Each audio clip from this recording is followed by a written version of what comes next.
വളരെ പ്രതീക്ഷയോടെ കടന്നുപോയ മത്സരാർത്ഥിയാണ് ബിഗ് ബോസിലേക്ക് രേണുസുതി. ഫയറായി കയറിയ രേണുസുതി അകത്തും അതുപോലെ തന്നെ ഫയറായി നിൽക്കുമെന്നാണ് പ്രേക്ഷകർ കരുതിയത്. എന്നാൽ ഹൗസിൽ 71 ക്യാമറയ്ക്ക് പോലും കാണാൻ കഴിയാത്ത വിധം മാറി നിൽക്കുകയായിരുന്നു രേണുസുതി. ഗെയിമിലും ഹൗസിലും പ്രശ്നങ്ങളും രേണു ഇടപെട്ടിരുന്നില്ല. മാത്രമല്ല തനിക്ക് ഷോയിൽ നിന്ന് പുറത്തു പോകണമെന്ന് ആവർത്തിച്ച് അഭ്യർത്ഥിക്കുകയും ചെയ്തതാണ്. ഒടുവിൽ രേണുവിൻ്റെ അഭ്യർത്ഥന മാനിച്ച് ബിഗ് ബോസ് അവരെ ബിഗ് ബോസ് ഹൗസിൽ നിന്ന് പുറത്താക്കിയിരിക്കുകയാണ്. ഇപ്പോഴിതാ എന്തുകൊണ്ടാണ് തനിക്ക് ബിഗ് ബോസിൽ തുടരാൻ സാധിക്കാത്തതെന്ന് വ്യക്തമാക്കിയിരിക്കുകയാണ് രേണു. പുറത്തായതിനു ശേഷം ഏഷ്യനെറ്റ് നൽകിയ അഭിമുഖത്തിലാണ് പ്രതികരിച്ചത്. സുധിച്ചേട്ടൻ മരിച്ചപ്പോൾ ഞാനും ട്രോമയിലായിരുന്നു. കുടുംബവും യാത്രയൊക്കെയായി അതിൽ നിന്നും പുറത്തു കിടക്കാൻ എന്നെ സഹായിച്ചത്. ബിഗ് ബോസിൽ വന്നപ്പോൾ ഞാൻ വീണ്ടും പഴയ അവസ്ഥയിലേക്ക് പോയി. ബിഗ് ബോസ് തുടർച്ചയായി കാണുന്ന ആളല്ല ഞാൻ. ഹൗസിൽ വരുമ്പോഴാണ് അവിടുത്തെ അവസ്ഥ മനസ്സിലാവുന്നത്. ഹൗസിലെത്തി ആദ്യ ആഴ്ചയിൽ ആ വീഡിയോയെക്കുറിച്ച് ലാലേട്ടൻ പറഞ്ഞപ്പോൾ തന്നെ ഞാൻ തകർന്നു. എൻ്റെ മുടിയെക്കുറിച്ചൊക്കെ ആരോപണങ്ങൾ വന്നപ്പോൾ ഞാൻ പൂർണ്ണമായും തളർന്നുപോയി.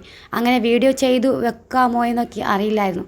എനിക്ക് ഫിസിക്കൽ ടാസ്കിലൊന്നും ആക്റ്റീവാൻ പറ്റാത്തത് ആരോഗ്യ പ്രശ്നം ഉള്ളതുകൊണ്ടാണ്. ഞാൻ പുറത്ത് അഭിമുഖങ്ങൾ നൽകുമ്പോൾ എൻ്റെ ജീവിതവുമായി ബന്ധപ്പെട്ട കാര്യങ്ങൾ പറയുമ്പോഴാണ് ഞാൻ പ്രതികരിക്കാറുള്ളത്.